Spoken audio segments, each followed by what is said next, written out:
Okay, and now we have economics and business. Yes. Okay, let's start with business. Then I'll get into Mises and stuff like that. Here's Trump, The Art of the Deal, written by Trump and some other guy, Tony Schwartz. You can believe that Tony Schwartz wrote most of it, and Trump wrote little of it. He probably passed him some ideas he wanted to see in the book, or some memoirs or something. There's also some pictures in here, a few little pictures in the middle of a few of his earlier towers, Trump Plaza and stuff like that. So, but it reminds me of Ventura. Jesse Ventura wrote a book, Demo Crips and Rebloodlicans, with some other guy. And you can imagine, again, this some other guy wrote it. And Ventura is obviously agreeing with everything in the book, but he just provides somewhat of the celebrity advertisement for it. Here's a few books by Alan Greenspan. Alan Greenspan, The Age of Turbulence. So he wrote this one, Age of Turbulence. The Man Behind Money by Justin Martin. And Maestro, Greenspan's Fed and the American Boom by Bob Woodward. I've actually seen a lot of Bob Woodward books about politics and stuff like that. So that's about Mr. Greenspan. And you might probably can infer why I bother with Greenspan a little bit. It's because he had an affiliation with Iran very early, and then he did this Congress testimony refuting the whole idea of the free market, saying that it had failed. It was a failed idea, and I just thought that was a huge repudiation of everything that he was supposed to be for. But the Federal Reserve is the anti-free market. So what do you say? It's a contradiction in terms anyways. The whole thing is corrupt anyways. Okay, here's economics. And this is a really great find. Wealth of Nations by Adam Smith. I'm actually reading right now. This is unabridged. I'm listening to, through an audiobook, The Wealth of Nations in my car when I'm driving. And it's been pretty good. It's written very well, or it's not difficult to read. It's just very long, and so but it's very good. I think everyone should probably have a listen at least. It's going to bore the hell out of some people though, so maybe it's not really for everyone. But I thought it was pretty neat. Everyone should at least try to get something out of it. But it's very clear thinking at the time for economics. Very interesting. I'm trying to think now of what the audiobook source for that is now, but now I don't know. Maybe I'll put a little thing on the video where I got the audiobook from. It's all free and everything, so. Okay, here's some Mises. I'll just kind of do these randomly. They're not always going to be about Mises. But here's one Mises. Omnipotent Government. The Rise of the Total State and Total War. So this is supposed to be a book talking about statism essentially and the problems with it, especially when it's leaching into the economy. But I think it's also talking just about history of the state in different areas. Like it's got Germany in here. Looks like Germany. Mostly Germany? Weimar Republic. Yeah, looks like it's mostly Germany. Like all Germany. Talking about Germany, I guess. Okay. Here is Ayn Rand, Capitalism and an Ideal. Already got this one. I got a newer version, but I thought I'd pick up an old copy like this. It's got all the same contents in it. It's got also those chapters by Alan Greenspan. Again, why I bothered with Alan Greenspan. Although I think I'd be far more interested in how he was in his earlier life than what he is now. Now he's, well, what is he? So, like, he's got a chapter in here on antitrust. He's got a chapter in here about gold and economic freedom, and he works for the Federal Reserve, the fiat currency producer, like, I want to say, like the churning of the machine of fiat currency, and the assault on integrity. Alan Greenspan. Okay, here's a history book. The Economy of Early Renaissance Europe, 1300 to 1460. A little bit after the time of Adam Smith, but interestingly enough, he will be the one commenting on these things. So I thought that might be interesting. It's got in here France and, let's see, France, England, Germany, Scandinavia, Central Europe, Spain, Italy. Funny that Scandinavia is often mentioned as one of the best places in the world to live, or the happiest people, or the highest standard of living. I think it's very strange because Scandinavia has had little contribution to the world.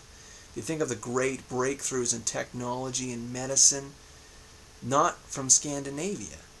And so I'm very, very skeptical on the findings of statistics and testing, and like PISA testing, which is an educational test about achievement in science and math and all that. I'm very skeptical about how those results could possibly be, and yet we don't see great innovation coming out of that part of the world. The greatest innovations in the world have come out of England, London, England, or England in general, some Scotland, Paris, France is huge. Art, certainly from Italy. Germany is one of the most productive countries in the world.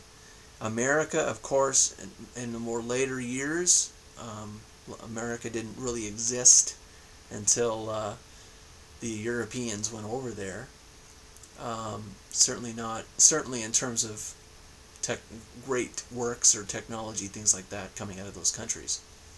But most, 90% at least, of anything worth mentioning in a great works inventory is Europe, is Western Europe, isn't Scandinavia. So it's very strange how you see that, you hear that all the time. Sweden has the best XYZ, and yet, okay, interesting. Where are your great innovators? Where are your great inventors? Where are your great people? I don't know. It doesn't make sense. It just seems like a conflict. You should have one and the other together. Here's Albert J. Nock.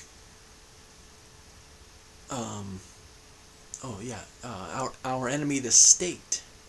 So Albert J. Nock is an anarchist, fairly sure about that. This was printed by the Mises Institute. Lots of margins in the book. I often wonder whether that's for convenience to the reader so they can make little notes, or if that's the book isn't very long, so we expanded the page length by doing this. Sometimes it's both cases, but so there's that book. So this is the Mises Institute order, by the way. Mises Institute order starts now. Yeah, all this stuff I'm about to say I got from Mises Institute. I ordered it. They have a birthday sale every September, whatever, for Mises' birthday. 10% off, I think, or is it 15%? 15%? I think it was 15%. So this is where all these books are coming from. Here's a Philosophical Origins of Austrian Economics. This is very tiny. This is by David Gordon. So that, I wanted that. I wanted the philosophical origins, for sure. I'm always very interested in the axioms of the views. So, here's a picture of Mises and Rothbard, by the way. Alright, here is something that just was like $10, and I thought, okay, I'll take that. Economic Controversies by Murray Rothbard. It's a fairly big textbook, and I guess they were just trying to get rid of them. But it's got all kinds of disputes. Taxation, money and banking, trade and freedom, public sector, private property. So I thought this was great, and it wasn't very expensive. So that's nice. By Murray Rothbard. Milton Friedman's in here too. Criticism, Milton Friedman, Unraveled. Wonder what he's going to say about Milton Friedman. Milton Friedman's series, by the way, called Free to Choose. You should watch that. It's very good. I think it was 10 videos in season 1. It was a TV series. And then they did a season 2 like 10 years after. I think there was maybe 5 episodes. It's pretty good. You should have a look at that. This is an oversized book. I don't know why they print them like this. Introduction to Economic Reasoning. This is also by David Gordon. And it's very much like a textbook. As you can see, it's not like a standard text-only book, or maybe even the odd image. It's written very much like a textbook that you would have made for high school students. You know, it would be nice if they taught economics in high school. I think they should do that. I think that's fairly necessary, especially for a informed populace that would understand what the hell their governments are doing with their tax dollars and stuff. It's got to be, learning economics has got to be the first defense against tyrannical governments, seems to me.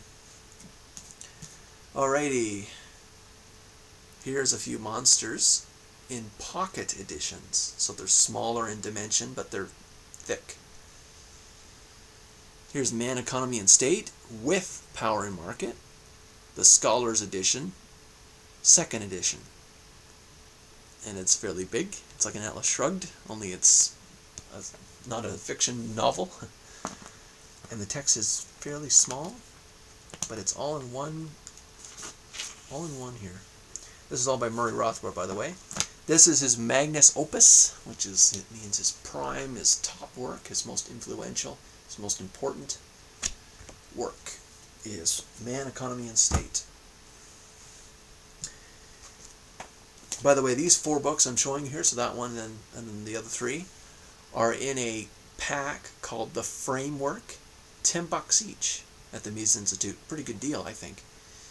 It's called The Framework. So here's The Case for Gold, a minority report of the U.S. Gold Commission by Ron Paul, of course. 2nd edition. So a nice little book. Not very long, but the text is small, so there's a few graphs in here. So, yeah. Okay, that's book 2 of The Framework, which is just like a bundle deal on their online shopping thing. It's not anything else. It's just a bundle that they do, and they call it The Framework. Here's Mises's, probably his magnus opus, Human Action, a treatise on economics, the Scholars Edition, which just means it's thick and whatever, small. Again, nice, again, small print.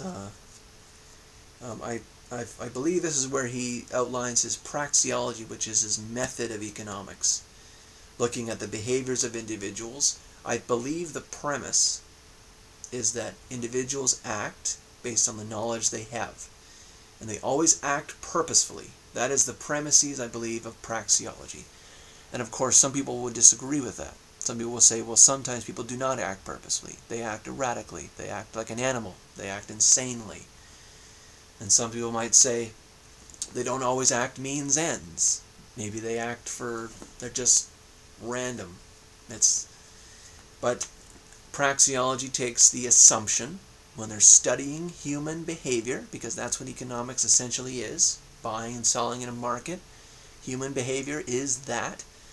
They are assuming that people are acting purposefully, so they're looking to obtain an end, and they're also, what was the other thing?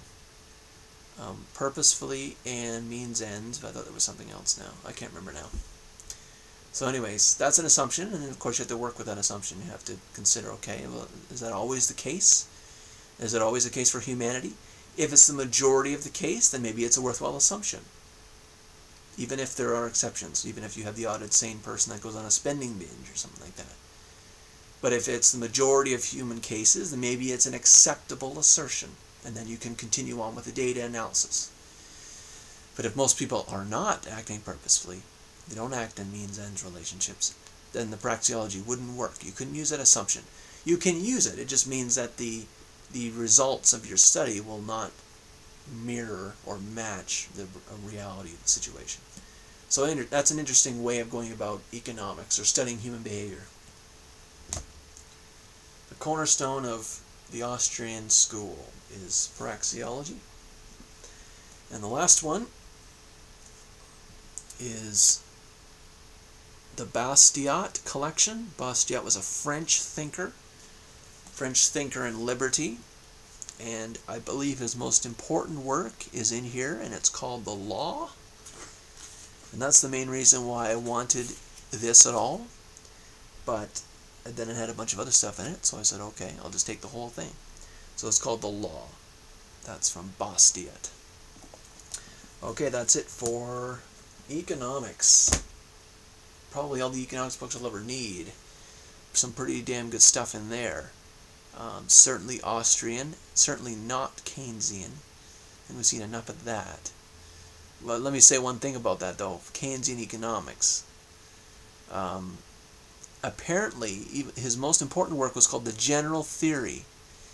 Interesting enough, though, he should not have titled it that, and it would seem that he should have known, because he never considered his theory, essentially, of when the economy is poor, that you must stigmatize it. You have to give it the shock, like a battery, like the car battery. You've got to give it a jolt in order to get it going again. You've got to do some massive spending, which of course is what the U.S. has been doing with all their stimulus bills. This is pure Keynesian. If the economy is low, you must give it a jump. The problem is that Keynes believed that this is only necessary in excruciating emergency conditions. Never as policy, only as an emergency. Yet he called it the general theory. It shouldn't have been called the general. It should have been like the emergency theory, the holy shit theory. But so, is the U.S. economy Keynes's fault, or is it just his contemporary thinkers? Is it their fault for misunderstanding Keynes? I don't know. But I think Austrian overall is better economic policy than Keynes. Anyways, enough about that. If I want to talk more about that, I'll do a separate video. This is a book video only. Okay, next I've got, I don't know, whatever I decide, I guess.